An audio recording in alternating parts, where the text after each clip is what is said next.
A brand new Mario Kart game is here. It feels surreal to say that after having Mario Kart 8 for over a decade, and I suppose if you really want to count these, sure. But a new era begins, and Mario Kart World, as the title suggests, is the biggest, most ambitious Mario Kart to date.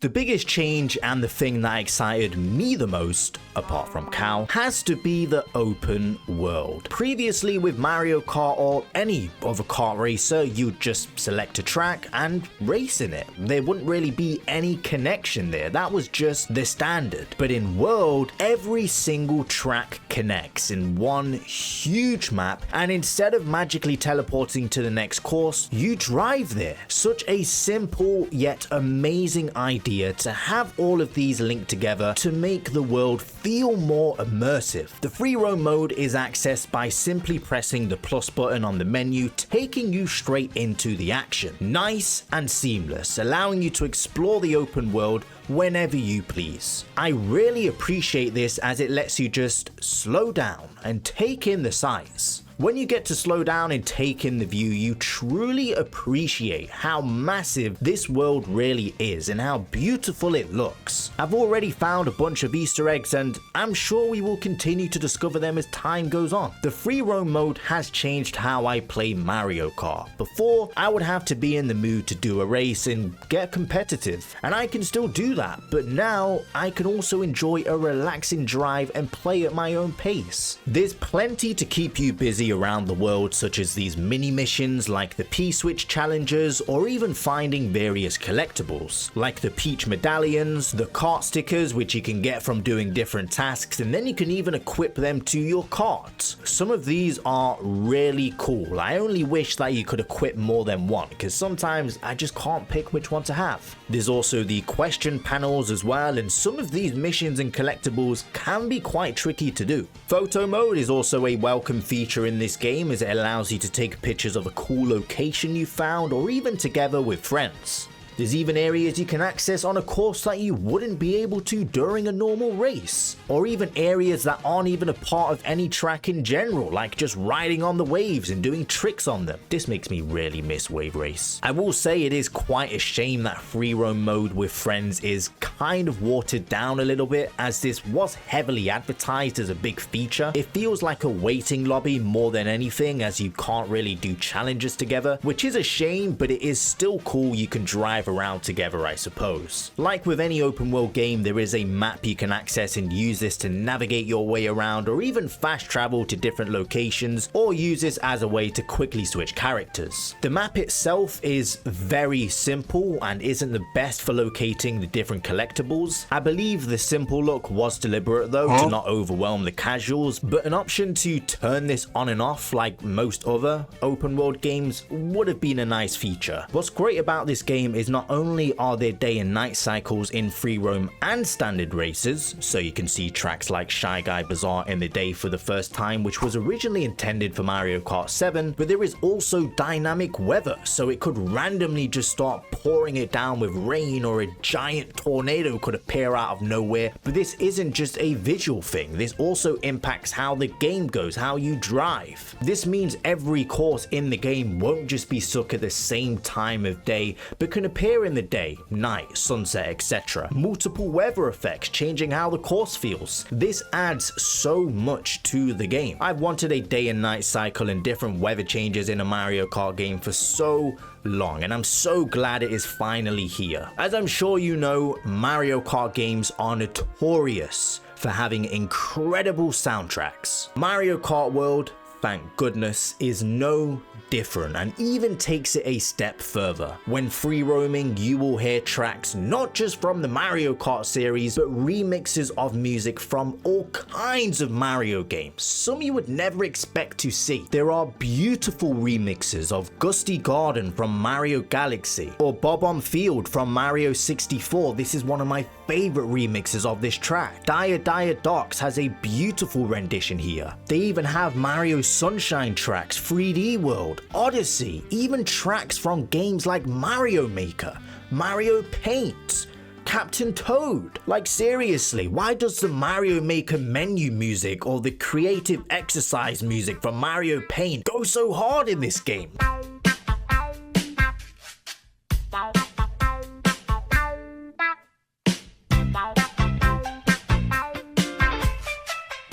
I'm just listening to these on repeat. There are over 200 songs to enjoy and they are all incredible. The team really did a spectacular job with this soundtrack and they deserve all the credit in the world.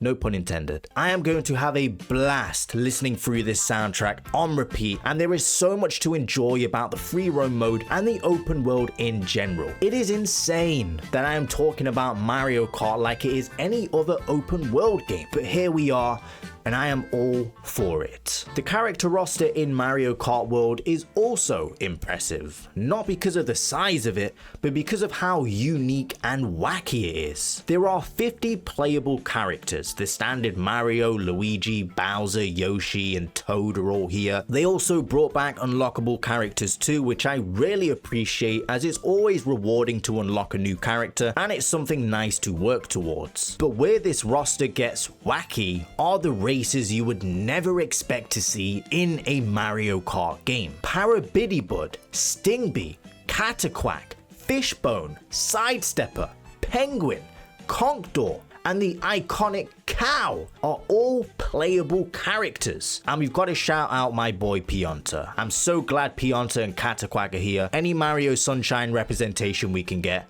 I'll take it. All of these characters, which are just referred to as more creatures or NPC characters, are so random, yet so funny and kind of cool. Like, look at this, I'm playing as a Pokey. What the heck? Heck yeah, I'll play as a snowman or Swoop or Bee riding in a bee car. What other game can do this? Also, am I the only one who panics whenever I see Piranha Plant racing because I'm just so used to seeing the item from Mario Kart 8 and think it's about to snap me? Costumes are also here from Mario Kart Tour, and that is one thing about Tour that I always liked, because there are some really cool ideas for costumes here, and some ideas that I hope get added later on down the line through updates or DLC, like a Mario Maker outfit for example. But there are numerous costumes which are unlocked when you eat dash food while driving around. Again, there are some great costumes here. My only problem with the majority of these is just that they seem to be generic outfits, like Farmer Luigi for example. I am sure you make a great Farmer Luigi, don't get me wrong, but I would love to see some more game-inspired outfits for these characters, like some of the retro designs that we saw in Mario Kart Tour, Dr. Mario, Cat Mario, Captain Toad looking more like Captain Toad. I know Explorer Toad is basically going for this, but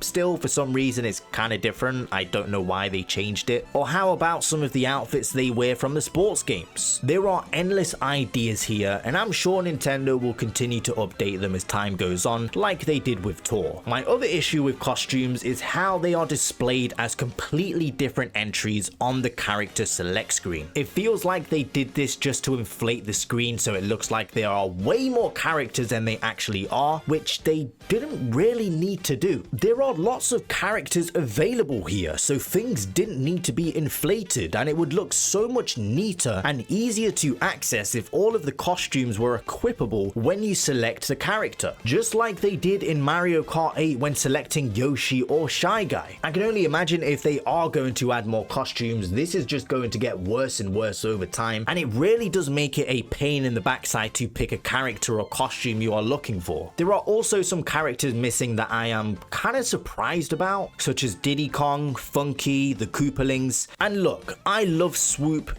just as much as the next guy, but if I had to pick between Diddy and a bat, I'd probably go for Diddy Kong. But I suspect they are saving a few big races for the inevitable DLC. Still an incredible roster though, and the cast of characters have never looked this vibrant and full of life. Seriously, it is so nice to see the Mario characters have way more personality since Wonder, and they continued the trend here with the expressions they make and the silly little dances they do in the character select screen. I just love how expressive they all are here. Mario Kart World could controls great. It feels very familiar when first picking it up, but the longer you play, the more you start to master the brand new mechanics, and it feels so satisfying to master them. Specifically, the rail grinding adds so much to the courses, and the feeling of successfully dodging an obstacle by jumping onto a wall or riding on a rail is so exhilarating. The charge jump is also great to avoid obstacles like jumping over races or of course to reach the walls and rails, but I do feel like it takes a bit too long to charge up sometimes, or maybe it's just me getting used to things. The standard controls, motion controls, and assist options like smart steering, auto accelerate are all here. Interestingly, there is also a rewind function, another new feature which at first I wasn't too sure about, but to be honest, it was actually implemented quite well. If you decide to rewind, there is a punishment for it, as it doesn't affect the other players and only rewinds time for you, so there is a risk using it as the other racers can just overtake you. It's also great for free roam mode if you're practicing a shortcut or landed a spot that you want to quickly get out of. I also love how the items just automatically go behind the cart this time instead of having to hold down ZL for half of the race. And tricks in this game are a bunch of fun, and I like how you can just spam the trick button to see how many you can land. Let's talk about the tracks. There are 8 Grand Prix Cups, the usual mushroom, flower, star, shell, banana, leaf, lightning, and the unlockable special cup. There's a nice selection of new and returning tracks. For the mushroom cup, there's Mario Bros Circuit. This is the introductory track for this game and was the first track we saw in the Switch 2 trailer. It takes place in the deserty type area of the map, and it's nice to see that Mario and Luigi are sharing a track. Crown City is the second course in this cup, which takes place in a big city and is a big staple in the map. It makes for a really cool transition going from the deserty area into a large vibrant city. It's really cool when you go on these big solar panels on the rooftop and get a big view of the city, and this place is a delight to explore in free roam mode. Whistle Stop Summit then takes us to a sort of railway town on a big mountain with a chimney at the top of the mountain, and it's really cool to rail grind on the train tracks. DK Spaceport is the final track in the cup, and to say this is a remarkable course would be an understatement.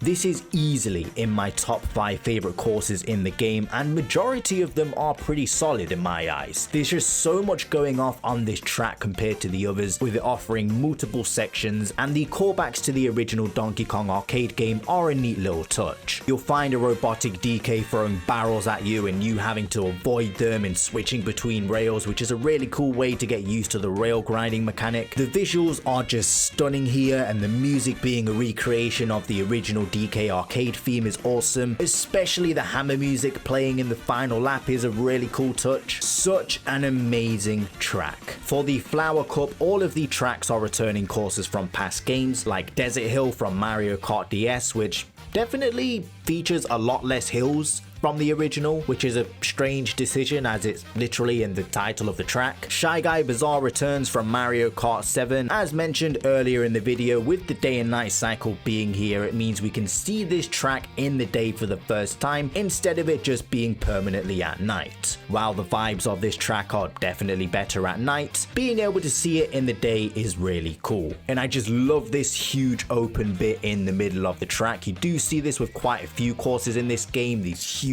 open areas, and it really does put into perspective the scope of this game, but it especially stood out to me here, and this big snake thingy coming out the sand throughout the stage looks really cool too. Would you believe it? It's been so long, but Wario Stadium has finally returned for the first time since Mario 64. It is about time, and I'm actually happy with the changes Nintendo made here. The original felt a bit too long for my liking, and I'm glad they have shortened it down a bit. I also love the atmosphere of this stage with the announcer talking in the background, even though he's speaking complete gibberish. Overall, I do prefer this to the original, but I will say I miss all of the Wario faces just scattered around the track. That made the original just so funny to me, and it fits perfectly with Wario because of how much of an ego he has. And the final track of this course is another one I am glad has returned. That is Airship Fortress from the DS. A really nice remake of the original, and probably probably my favorite out of all of the remakes. The first course in the Star Cup is DK Pass, returning from Mario Kart DS. To this day, I have no idea what this has to do with Donkey Kong, but we're just gonna go with it. A lot of these remakes do look very, very different, at least aesthetically, compared to past entries, and my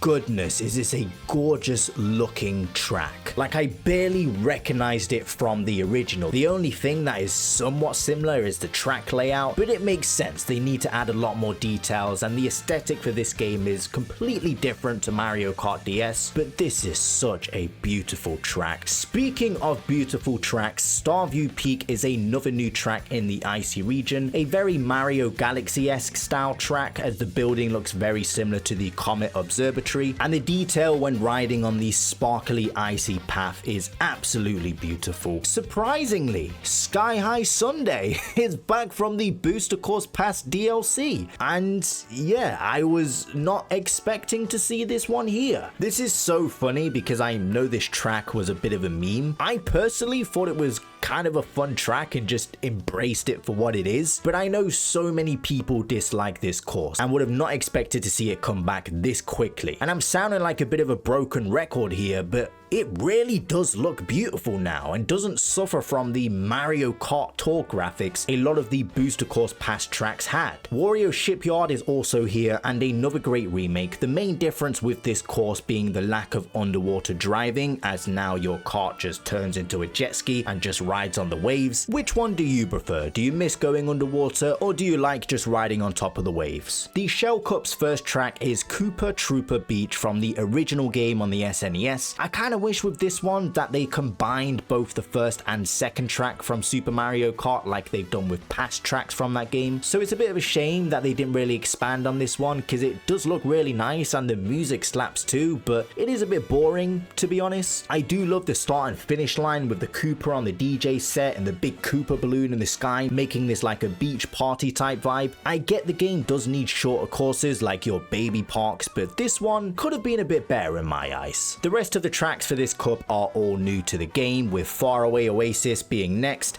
I absolutely adore this track, with it being based in a savannah and having a bunch of animals in the background like the elephants or giraffes, and the armadillos rolling around acting as an obstacle, and even the zebras running on the course next to you. Crown City is back again, yes, the exact same one from Mushroom Cup, but with an entirely different route, basically making it feel like a different course. Interesting. The same happens with the final course, Peach Stadium, which later appears in the Special Cup. These both take place around the center of the map, so it kind of makes sense that you're going to circle back around and go through them again, but it's good that they're basically big enough to have different routes, so you're not just repeating the same thing again. For the Banana Cup, Peach Beach from Double Dash is back and is the opening track. This time it takes place around Peach's Stadium. The Cataquacks are just as annoying as they were from Double Dash. The second track is Salty Salty Speedway, which is like a large canal in the middle of a small town. Dino Dino Jungle, one of my favorites from Double Dash, is also back again. The way they've redone this whole track fits very well, and I also like this lab that they've added into it as well. It makes it feel very different and feels like a little nod to Jurassic Park in some ways. The final course is the Great Question Block Ruins, or Great Question Mark Block Ruins, whatever you want to call it, which takes place in the sky. Ascending up to this course is really cool, and I don't know why, but this really does give me Mario movie vibes. I don't know why, is it just me? But I love the mysterious ancient feel of this track. The huge block in the background is really cool, and overall this is a pretty solid cup. The Leaf Cup also features all new tracks, the first being Cheap Cheap Falls, which is a feudal Japan inspired map. The second track is Dandelion Depths, which takes place in the forest region. The third track, which is also probably in my top 5 favorite courses in the game, Boo Cinema. I love the haunted lake vibe outside of the cinema, with all of the dead trees and boos everywhere, a callback to one of the retro tracks. And then probably my favorite part is when you enter the cinema and start riding on the film take and it switches to a black and white retro film vibe. I'm a sucker for all of the haunted courses because I love Luigi's Mansion, but this one is easily my favorite haunted track. And just look at how dapper King Boo looks here. He's never looked so great. The final course is Dry Bones Burnout. The transition from Boo's cinema to this track feels really natural to me. The volcanic area of the map in general is really fun to visit, and all of the dry bones coming out of the ground, the huge skeleton in the map, such a neat little map. And I know a certain YouTuber out there probably loves this course too. With the Lightning Cup, we begin with the return of the legendary Moo Moo Meadows from Mario Kart Wii. With them adding the Moo Moo Meadows cow, it was only right that they brought this track back too, and it looks gorgeous. I love all the versions of this course, and this one is no different. Editing Sai here, you'll have to forgive my voice. I'm very sick at the moment, but for some reason this 15 seconds of the audio just decided to distort, which is wonderful. But basically what I was saying is the next course is Choco Choco Mountain. There's nothing really special to say, it's just Choco Choco Mountain. It looks really weird in this game though, like it looks very different, but it's an alright course, I guess. Yeah, that's all I've got to say. Toad's Factory from Mario Kart Wii is back, and I couldn't be happier. I always enjoyed this course. The music is amazing. Jumping over the bridge and seeing the dock area is really exciting, and then driving inside the factory, seeing all of the items being made is really cool, just like it was in the Wii version. The final track is Bowser's Castle. I don't know why you thought it was a good idea to have your factory so close to enemy territory, Toad, but hey, this is a fantastic Bowser's Castle stage. Driving up the volcano into the castle, the giant lava Bowser at the top. Again, I sound like a broken record, but this is so gorgeous. The lava in this game really does pop. Making your way up the volcano, going inside of Bowser. And actually worth mentioning, a sort of new mechanic in this game as well is being able to boost through the lava. A very interesting change, and if you're quick enough, can really pay off if you manage to pull it off. The final cup is the unlockable special cup, and the first track being Acorn Heights, a completely new track again. Grinding on the vines is a bunch of fun, and this place reminds me of Pikmin. I don't know why. The second being Mario Circuit, which has Mario Circuit 1, 2, and 3 combined into one place. I don't really have much to say about this one because it is just Mario Circuit. And then, as mentioned before, Peach Stadium returning again, but with a completely different route. With this being the final cup, it takes place in the center of the map, leading you straight down to the iconic final track of the cup, Rainbow Road. This is genuinely an unreal experience when racing through this for the first time. If you haven't been spoiled Rainbow Road for this game yet, I would highly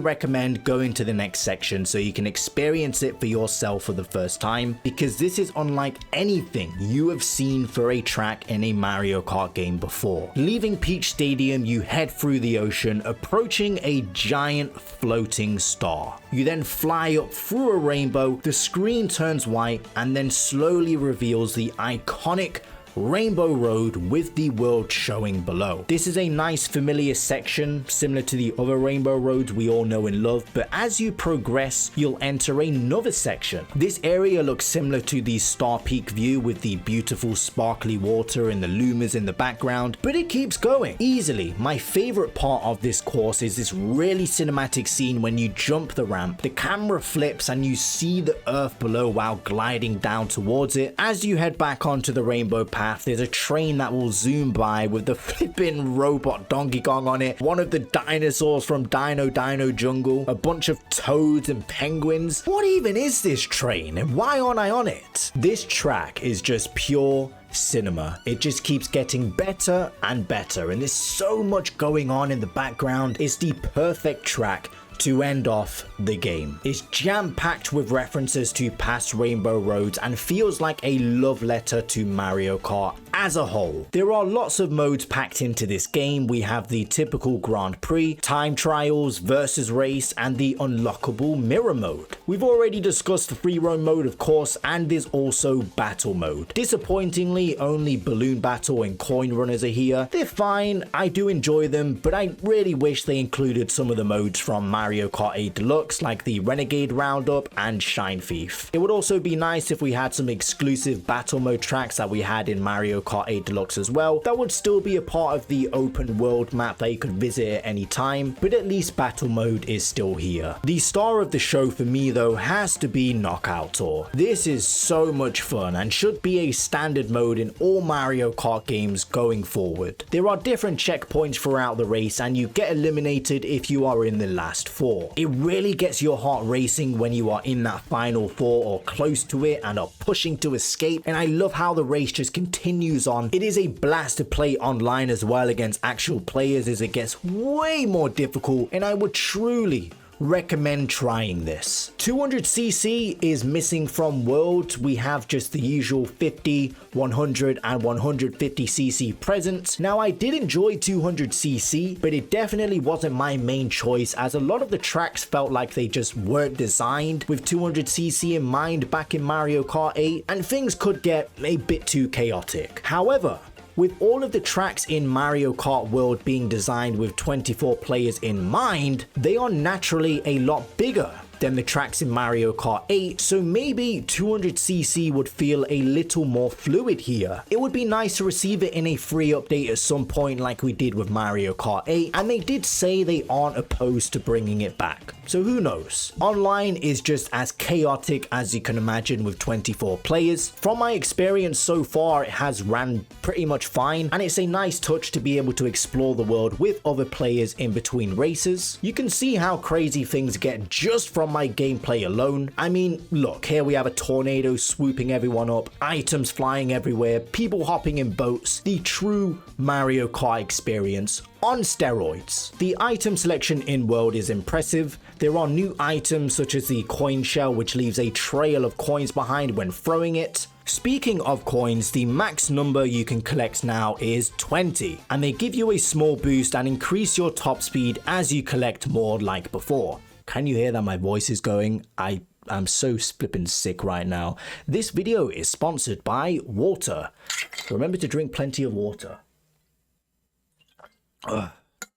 This is a flippin' long script, man. Oh my god. Anyway, back on script. The dash food is another new item which we've already discussed, and lastly there is the Kamek crystal ball, which is probably why Kamek isn't playable in this game. Sad times. He finally made it in the Mario Kart 8 Deluxe DLC and then just got kicked back out. But this item is really fun. That causes a bunch of enemies to spawn on the map and also causes you and the other players to temporarily turn into that same enemy as well. This is also how you unlock all of those NPC creatures, enemies, whatever you want to call them, characters as well. Thanks Kamek, I need a charging chuck. There are the returning items you would obviously expect to see, like mushrooms, red and green shells, the blue shell, but also less expected returns such as the mega mushroom or the ice flower and the hammer that came from Tor. If it isn't already clear, I think this game is absolutely fantastic, but like with any game, it isn't perfect, and there are some things I would personally change about it. I've already listed some things I think could be better, but in the grand scheme of things, they are very small changes. Some that have a high chance of being added over time. It's important to remember Mario Kart 8 Deluxe received free updates and paid DLC over time, and even the original Mario Kart 8 did, so there's more on the way for certain. For free roam, I think it would be nice to have actual free roam gameplay with friends instead of it being like in a mini lobby and being able to do P-switch challenges together. It would be great to have a music player in free roam to be able to freely change the music as you please and also see what music is playing. The map could better display the collectibles you need to get, more costumes for characters like Donkey Kong who hardly have any for some reason, and even some NPC racers deserve to have them too, like Goomba, for example. Just give him a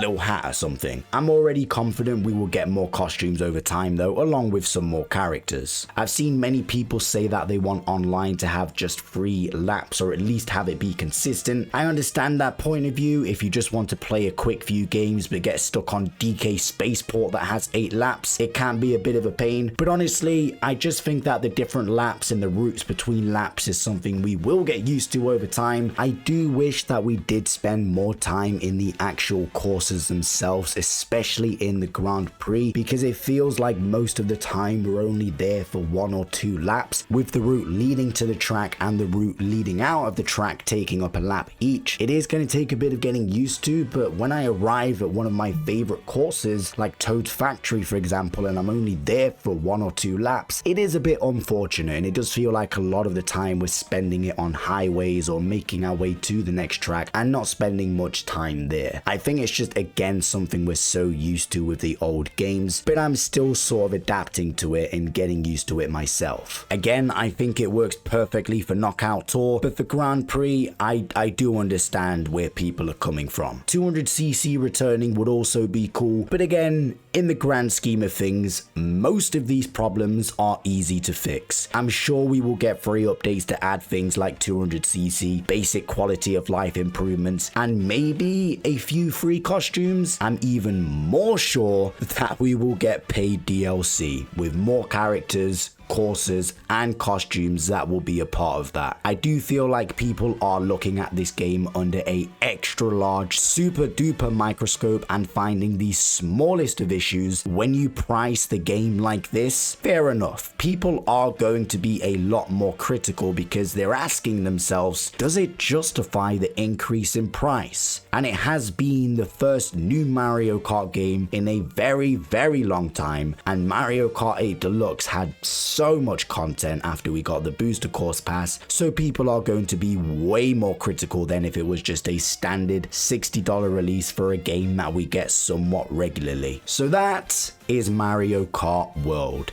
a big, bold, new direction for the series. As I said at the start of the video, it still feels surreal that a new Mario Kart game is here. For me, it definitely has delivered so far. There's still so much to discover in the giant open world, fun to be had perfecting the tracks, and the absolute chaos that is online. What are your thoughts on Mario Kart World? Be civil and respectful in the comments below, and make sure to subscribe for more Nintendo content.